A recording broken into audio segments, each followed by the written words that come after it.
I've heard some rumors. I think this coming months will be very interesting on the agent front. I don't think humans are going to get replaced. The next like wave of 8 billion people will actually be like agents. This is an interview with Adam Silverman, the founder of AgentOps. We talked about Llama 3, Crew AI, GPT-5, and why now is the time to learn about agents. This might be my best podcast yet, so watch until the end. You have a project called AgentOps AI. Explain to us what it does and how it differs from frameworks like Crew AI. Awesome. Well, Crew is actually a framework that we integrate with. Our goal is basically a lot of people when they start developing agents, they're kind of in the dark. They don't really have observability or understand actually what's going on with their agents. So we've actually almost like built like a better terminal in a lot of regards where you execute your code in terminal, but you go back to AgentOps and you actually see exactly what your agent's doing in production. You can see every tool it uses, every interaction that it has, the network that it's on, and a whole bunch of other factors. And who's the target audience? Is it the average developer or is it more like enterprise and bigger companies? Yeah, so mainly it's developers using us now, but we're in talks with some amazing enterprises who are really on the cutting edge of using agents. So really, if there's any enterprises who are listening to this and have heard of agents or trying to actually bring agents to production, we really like to come in and help a lot of these companies. So it's more like almost interpretability, like knowing what the agents are doing rather than building less, like other frameworks focus on more building agents, right? Correct. Yeah, we support basically every framework. We work with a lot of closed source projects as well in that regard.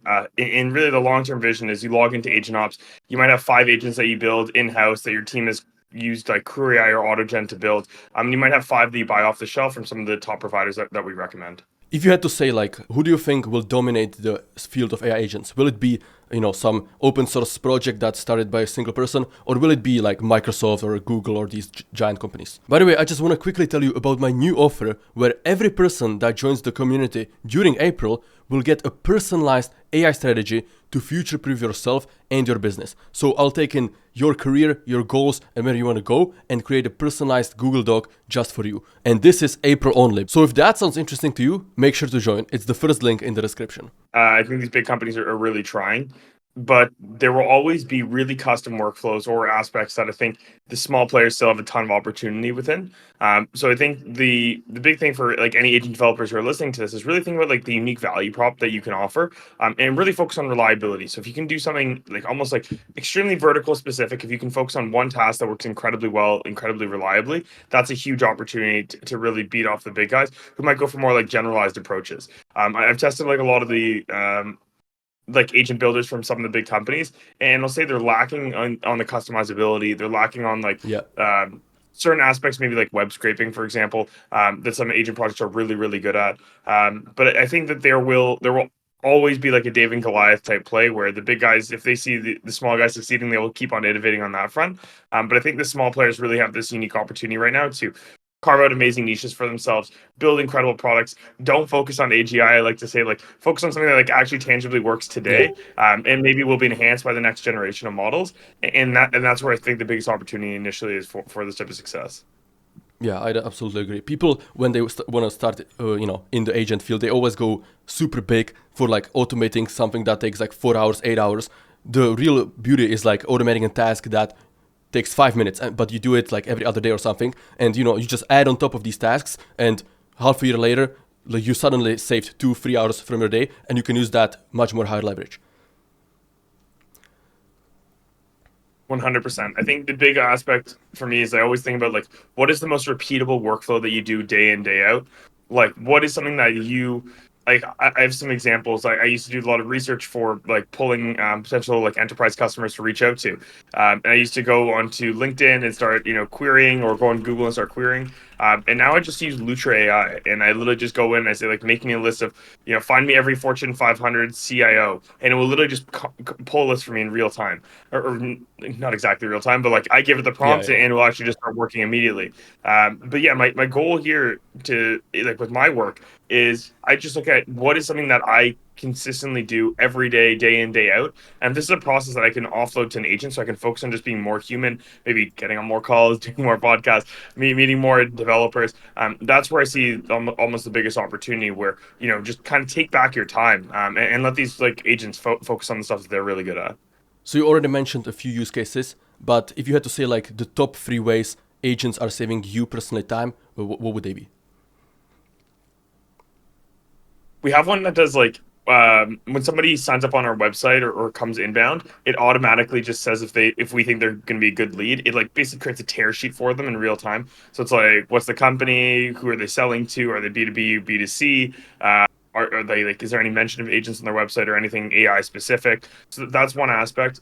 One that is really interesting is that we have a way to actually do like some web scraping and look at basically who's identified they have budgets in the AI space. So it's like, hey, we have, this company has allocated $10 million over the next 5 years to AI innovation.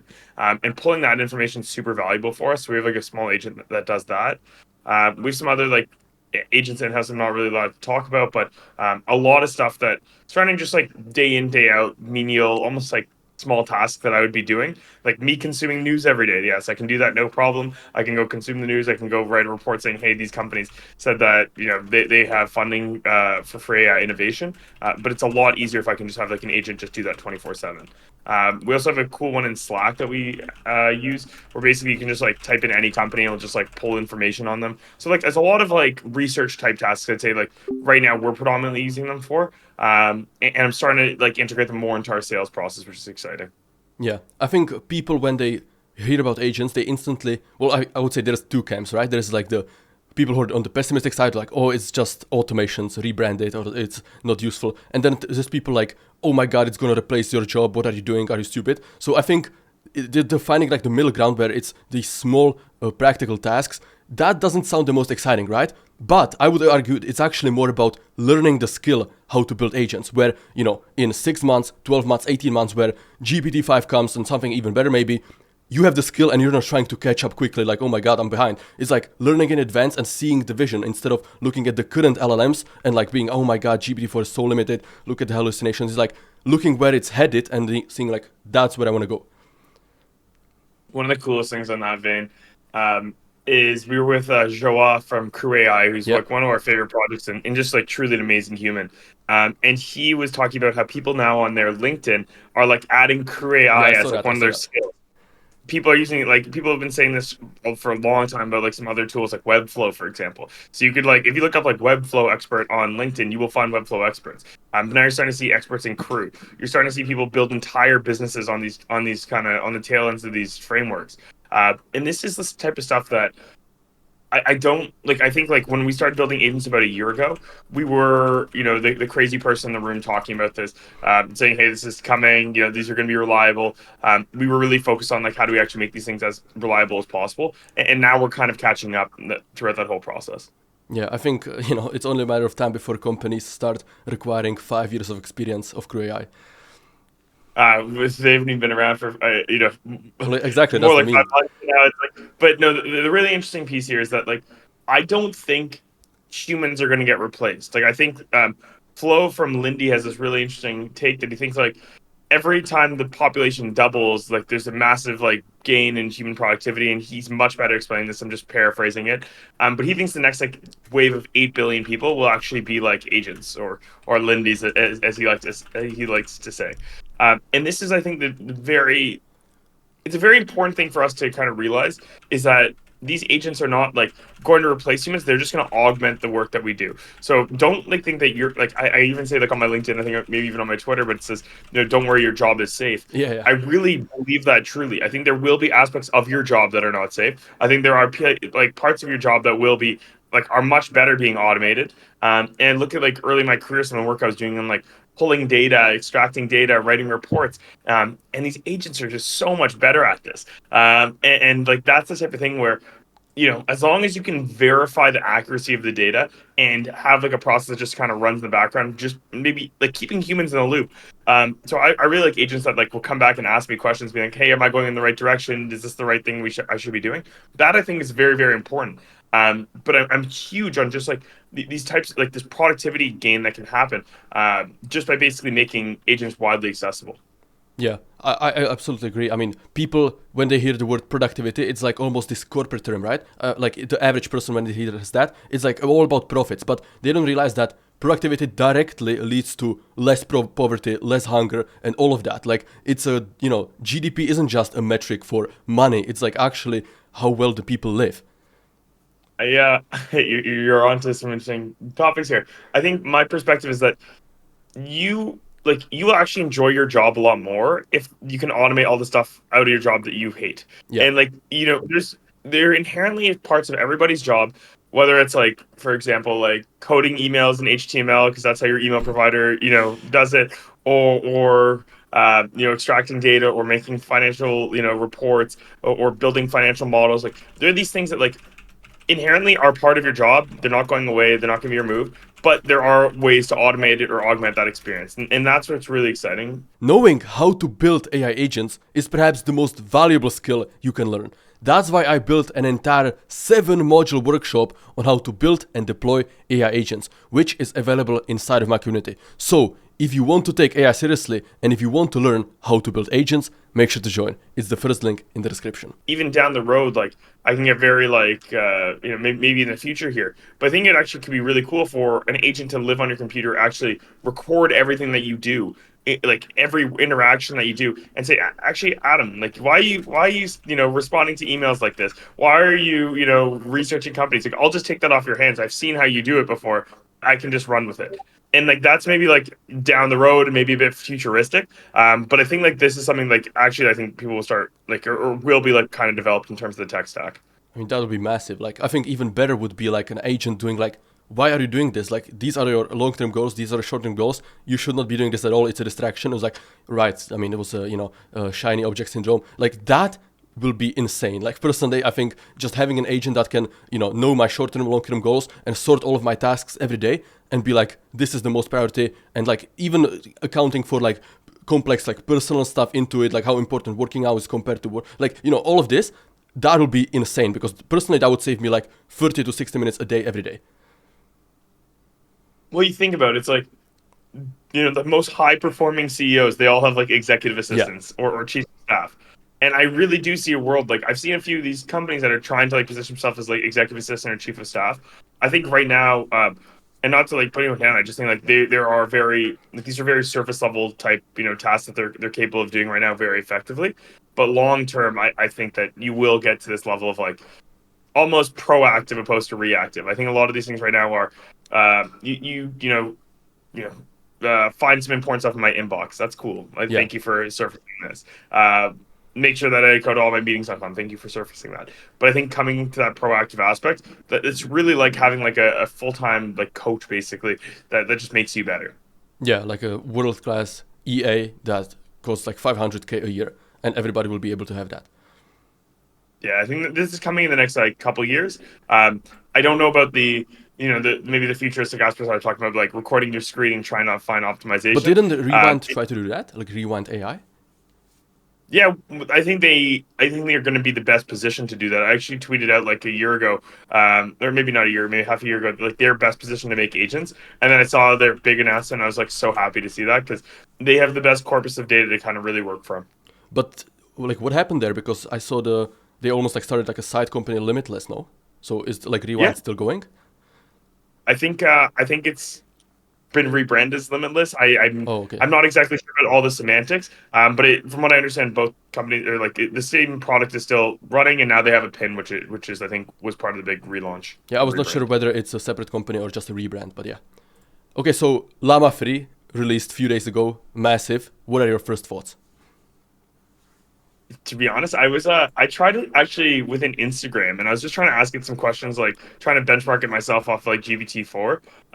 It's good. It's like a really good open source model. But I still think GPT-4 is much better. But I haven't like we had a hackathon this weekend. Some people were trying to use Llama 3 and running into some issues to actually make it useful on the agent side. Yeah. But for me, I think like it's incredible to see like how fast these open source models are moving. I think it's very interesting to me to see it's almost like top of the line closed source model, top of the line open source model, and the bar just kind of keeps moving up and up and up. I think like what the team at Meta is doing is incredible. I think they should keep on releasing as many of these open source models as possible. I think it really is good for humanity. But yeah, I think it's one thing I thought was really cool is I saw on Hugging Face that like there's been like 1,100 variations of Model 3 or like Llama 3 uploaded since release. I'm just like it's just crazy to see how fast people are kind of innovating with the latest tech. Yeah, so I mean, you kind of hinted to this, but like where do you stand on the open source versus closed source debate? Like, do you think one is safer than the other? Where are you?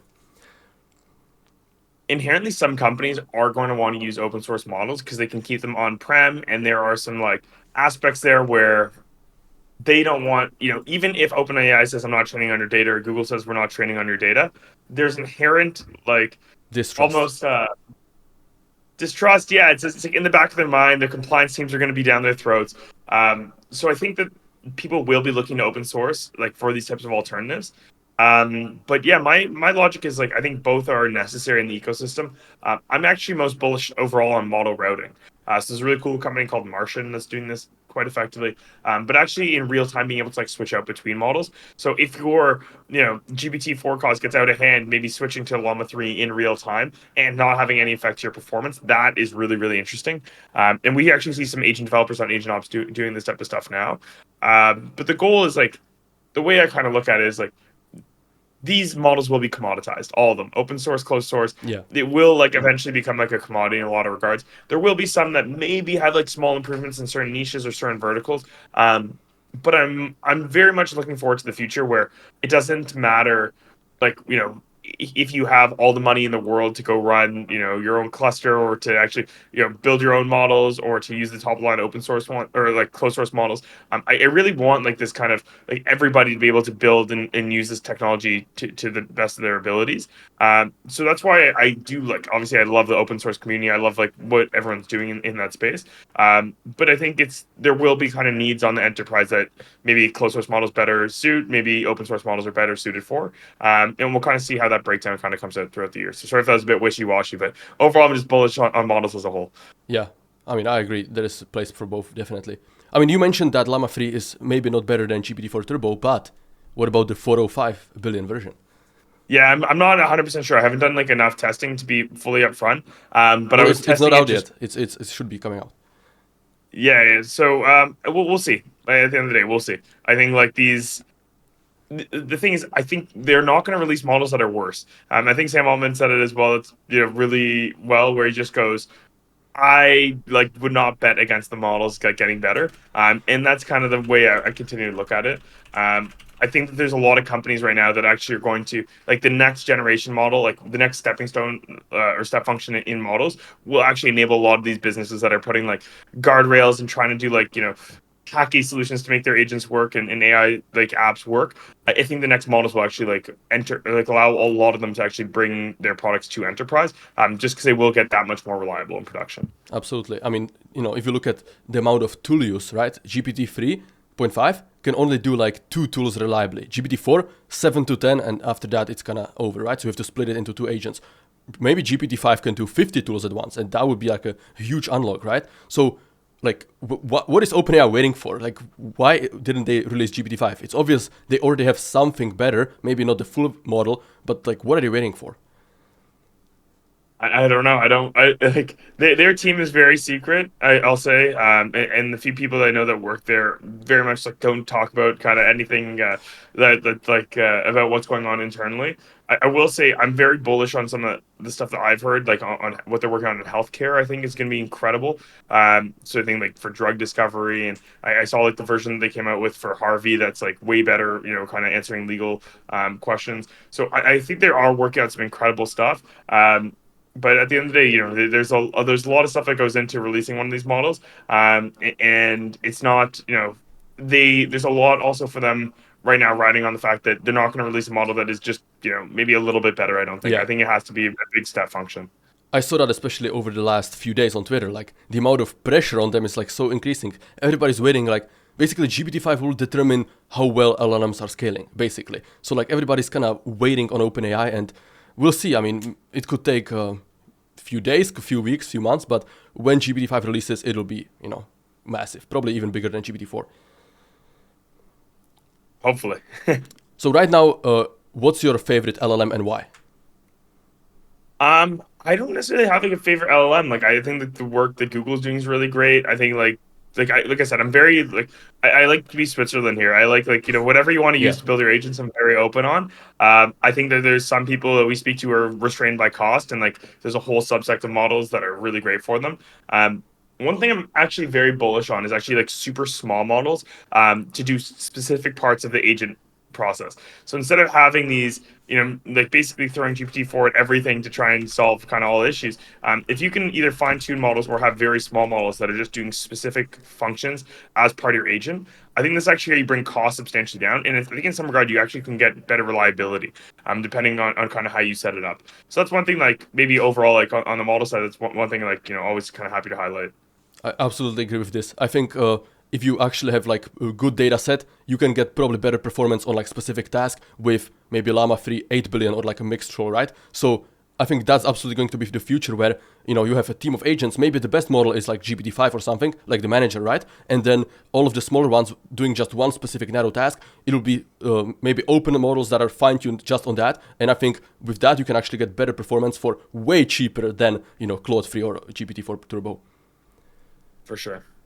So, speaking of agents, do you think big companies have like some secret agents behind the closed doors, like the same way basically they have LLMs that are not released yet? Or do you think like models like AutoGen is actually the best they have at Microsoft? Those are like, I think that there's a lot being done on the open source front, but as you can imagine, some of these companies are assembling task forces internally trying to figure out these agents. So I've heard some rumors. I think there's going to be, the coming months will be very interesting on the agent front. And we're just trying to be along there for the ride. So basically, like anybody who's building agents, like we've really instrumented our SDK in a way that anybody can use us. It's super easy to install. And really, we're trying to be this kind of like agent agnostic player. So even if any of these big FANG companies come out with the most cutting edge agent down the world or down the road, we'd love to basically figure out ways to integrate with them. But there are definitely some cool things that we've been hearing about that are coming out. So you're basically doing like the picks and shovels strategy, like you're betting on the AI space, on the agent space as a whole, rather than choosing one framework and like, going with that. Yeah, we started building our first agent like over a year ago. I'm very, very bullish that there are going to be multiple approaches to solving a lot of these problems. I think they will converge. I think there will be leaders. But from my perspective, it's like I want to work with all the top companies who are like actually betting on this technology long term. And yeah, I think we're indexing the market in a lot of regards. It's like I want to, we want to make the developer experience better for basically any agent developer. In the same way that like a lot of developers are so reliant on Cursor right now. Like they when they are coding, they're always going back to Cursor to basically do it. I think that's kind of how I want to have that same kind of like level of being ingrained with a lot of these agent developers. So we talked about Llama 3 and, Meta open sourcing everything. There is a lot of questions. People are like, distrusting Mark Zuckerberg. We're like, what are his real motivations here? Is it to, get people to ecosystem lock-in? Is it to just get developers working on Llama and then that improves all of their products? What do you think? I think this is like a very good bet for them from the perspective of now, like everything's out there in the public, it's all open source, and now they're being fully transparent with basically what they're developing. I think there's like a lot of inherent benefits. As you start to think about like when people ask what is Meta doing on AI, like how what are these models look like, they can just point directly to this is exactly, hey, we've released it, take a look. And I think that's very powerful long term. I mean, I would say that obviously that's definitely a part of it. I would say the main thing is that if Zuckerberg can release a better LLM than the companies who are betting everything on LLMs, like maybe OpenAI or maybe even Google. I mean, obviously Google has other products, but like if he can release a better LLM and make it completely open source and completely free, I mean, that's just like destroying the entire, like all of his competitors basically, right? Yeah, it's very interesting. We'll see. I think he's also betting big on it. I think the metaverse was interesting, and I think we'll see kind of what the next wave is. But I think AI might be the thing that maybe brings it all full circle. I mean, it's kind of crazy how quick of a comeback this was. Like in metaverse, people thought that it's over for Facebook or Meta, that everything, like the stock was all-time low. Like now they're like completely destroying it, right? Especially with Llama 3. Like that's such an insane comeback, and I think it's interesting to see like Zuck still has a bad reputation, but like if you think about it, he's doing what Sam Altman was supposed to do with OpenAI, releasing open source models, but somehow Sam is praised like as this innovator, visionary, and Zuck has still all of this negative around him. So do you think I that will love ever go Zach. away? No, I think Zuckerberg's doing a great job, and I'm very bullish on Meta long term. And I think the work he's doing on the open source side is just amazing, and I think it really actually enables such like a different degree of developers. Like it doesn't matter basically what your socioeconomic background is. It doesn't necessarily matter where you are in the world. Like you will get access to the best open source models, and I think that's very very important. Yeah, I think people have to look at people's actions, not their words. And right now, I mean, there probably isn't anybody else doing more for the open source movement than Mark Zuckerberg, right? I think it's very interesting for like anybody who's like listened to this. The big thing is just go through your workday and just think about this part of my job is not fun. This is something that like I could offload to an assistant, or if I had more budget to go hire people, like this is what I think I would want to hire for. And start playing around with agents. Like I've seen people who are totally on the note, like never have coded before, actually make like really really strong agents. There's some really really cool companies that are extremely strong on the no code side, or like drag and drop type builders for agents. So huge shout out to like Agent Hub, to Lutra AI, to Nexus GPT, and there's a whole whack of other ones that are making it just incredibly easy to get started. And if you're a bit more technical, you can look at like Super Agent, you can look at Crew AI, you can look at AutoGen, but I really recommend like testing out these companies, seeing what works, seeing like if you can actually get something that tangibly like makes your life better, and like let me know what you think. Like I really like I'm always happy to kind of answer agent questions if anyone reaches out to me on like Twitter or on LinkedIn, and just like I think the biggest thing is realize that this is going to be a paradigm shift in how people use the internet. Realize that like this technology is not going away, and just kind of lean in and adopt it as much as possible. Well, I want to thank you for your time, Adam. I would say we have to do this again sometimes because this was awesome. And I know you have to run, so thanks for your time and have a great day. Thanks, David. You're a great host.